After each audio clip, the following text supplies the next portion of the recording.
Hello বন্ধুরা, আমি পায়েল তোমাদের প্রত্যেককে আমার চ্যানেল অগ্রিশা সায়েন্স ক্লাসে স্বাগত। যারা নতুন আমার চ্যানেলে জয়েন করেছো সবাইকে অনেক অনেক ওয়েলকাম আমার চ্যানেলে। আশা করি সবাই ভালো আছো, সুস্থ আছো। আজকে আমি যে ভিডিওটা দিচ্ছি তোমাদের মাধ্যমিক 2025 কে টার্গেট করে ফিজিক্যাল সায়েন্স সাজেশনস চ্যাপ্টার 1 চ্যাপ্টারের নাম পরিবেশের জন্য ভাবনা। এর আগে যতগুলো সাজেশনস দিয়ে রেখেছি সেগুলো ডেসক্রিপশনে লিংক দেওয়া থাকবে প্লেলিস্টার। যারাই প্রথম ভিডিও দেখছো, মাধ্যমিক দেবে 2025 এ, টার্গেট করছো ফিজিক্যাল সায়েন্স আর লাইফ সায়েন্সের 90 এর মধ্যে 80+ নম্বর কমন পাওয়ার আর তুলবার, তাহলে অতি অবশ্যই চ্যানেল সাবস্ক্রাইব করে সাজেশনের ভিডিওগুলো দেখে নিও। আর যে ভিডিওগুলো দেখতে বলি সেগুলো চেক করে নেবে।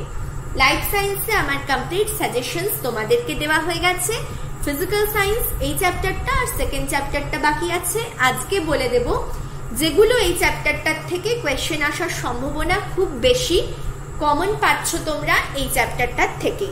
এই চ্যাপ্টারটার থেকে 3 মার্কসের কোনো কোয়েশ্চেন আসবে না, 1 মার্কস আর 2 মার্কসের কোয়েশ্চেন অ্যাটেম্প্ট করতে হয়। কুইক রিভিশন সিরিজ আমি কোয়েশ্চেন অ্যান্সার ফরম্যাটে তোমাদের বুঝিয়েছি। পুরো বইটা খুব সহজে পড়ার জন্য, মনে রাখার জন্য যতবার পারবে সেই সিরিজটা তোমরা দেখে নেবে। যদি কোথাও কিছু অসুবিধা হয় আমার ভিডিও থেকে, তাহলে কমেন্টে জিজ্ঞেস করে নিও। তোমরা কোনো মডেল পেপার সলভ করছো, সেখানে যদি কিছু অসুবিধা হয় আমাকে কমেন্টে জিজ্ঞেস করে নিও। তোমাদের ডাউট রিলেটেড সেপারেট ভিডিও বানিয়ে দেব। আমি যে সব সাজেশন দিচ্ছি তোমাদেরকে, কোয়েশ্চেন্স গুলো রেখেছি, সেখানেও যদি কিছু অসুবিধা হয় কমেন্টে জিজ্ঞেস করে নেবে। কুইক রিভিশন সিরিজটা পুরো ফিজিক্যাল সায়েন্স বইটা খুব সহজে রিভিশন করবার জন্য খুব ইম্পর্টেন্ট। এই সিরিজটা তোমাদের নাম্বার ইনক্রিজ করতে হেল্প করবে। যারা আছো আমার চ্যানেলে, বন্ধুদের সাথে ভিডিও শেয়ার করো, তাহলে তারাও চ্যানেলে জয়েন করতে পারে। যারা প্রথম ভিডিও দেখছো চ্যানেল সাবস্ক্রাইব করে ডেসক্রিপশনের লিঙ্কগুলো চেক করে নেবে। তাহলে বলি চ্যাপ্টার 1 থেকে কোন পয়েন্টগুলো তোমরা খুব ভালোভাবে দেখবে, একদম বাদ দেবে না, কোয়েশ্চেন আসার চান্স খুব বেশি।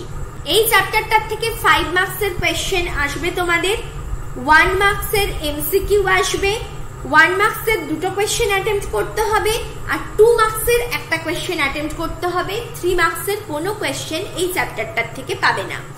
খুব ইম্পর্টেন্ট কোয়েশ্চেন, স্থিতিশীল উন্নয়নের ধারণা কি, কোয়েশ্চেন আসার চান্স কিন্তু 2 মার্কসে এই পয়েন্টটার থেকে খুব বেশি।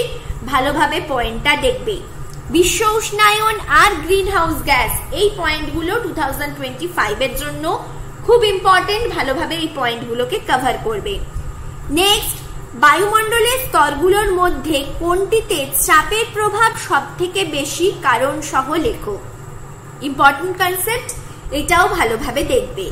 4টে অপ্রচলিত শক্তি বা অচিরাচরিত শক্তির উদাহরণ দাও। এগুলো এমসিকিউ টাইপ কোয়েশ্চেন হিসেবেও আসতে পারে।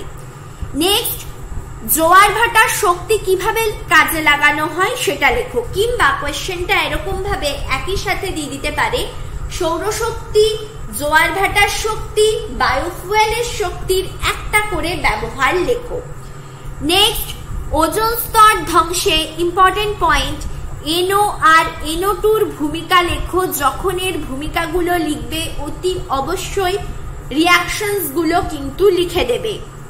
যখন ফিজিক্যাল সায়েন্সে রিঅ্যাকশনস লিখতে হয় তখন তোমরা ব্যালেন্স ইকুয়েশন কিন্তু লিখবে, এটা খেয়াল রেখো। নেক্সট, গ্রিন হাউস এফেক্টটা খুব ইম্পর্টেন্ট। গ্রিন হাউস আর গ্লোবাল ওয়ার্মিং এর ফলাফল দুটো কম্বাইন্ড করেও এই বছরে কোয়েশ্চেন আসার চান্স খুব বেশি। ভালোভাবে পয়েন্টগুলো পড়বে। গ্রিন হাউস এফেক্টের ফলাফল কি। নেক্সট কোয়েশ্চেন, বায়ুমণ্ডলের স্তরগুলো নিম্ন স্তর থেকে উচ্চ স্তরের নামগুলো লেখো। তারপরের কোয়েশ্চেন, ক্ষুব্ধমণ্ডল বায়ুমণ্ডলের কোন স্তরকে বলা হয়, ক্ষুব্ধমণ্ডল বলার কারণ কি। বায়ুমণ্ডলের কোন স্তরে ওজোন স্তর দেখতে পাওয়া যায়, বায়ুমণ্ডলের শীততম স্তর কোনটা।